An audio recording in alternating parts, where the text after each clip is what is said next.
soy una hija de la igualdad y una heredera de injusticias, como dice el libro de Nina Simón, que no sé si lo conocéis, pero os lo recomiendo mucho.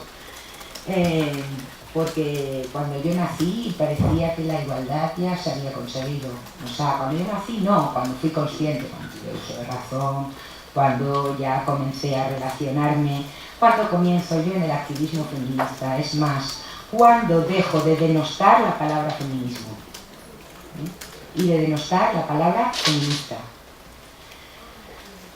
Pues con un bofetón. Ese bofetón viene en forma del nacimiento de mi hijo, mi único hijo. Ahora en la actualidad tiene más o menos nuestra edad, ha cumplido 18 años, y es en ese momento cuando llega a mis manos un libro. De casualidad, yo devoro libros, es verdad que soy una lectora empedernida, y bueno, pues llegó a mis manos, no me preguntéis ni cómo, porque ni lo sé, una biografía de Betty Friedan, que es la fundadora de la Organización Nacional de Mujeres en Norteamérica, ¿no? De NOA. Y era una autobiografía, se titulaba Mi vida hasta ahora.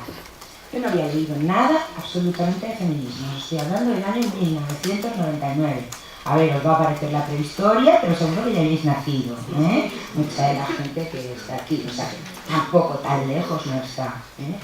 Bueno, entonces yo leo esa biografía, descubro aquella obra cumbre suya de Betty Friedan, de la mística de la feminidad, ¿no? Y del problema sin nombre. Y resulta que ese problema sin nombre yo lo había estado sufriendo toda la vida como hermana mayor de 4 hermanos, donde no había 2 chicos, con padre y madre trabajando fuera de casa, con lo cual cayó sobre mí todo el rol y el estereotipo femenino, pero con un peso brutal, y yo no paraba de revolverme y de rebelarme siempre contra eso, pero no le ponía nombre.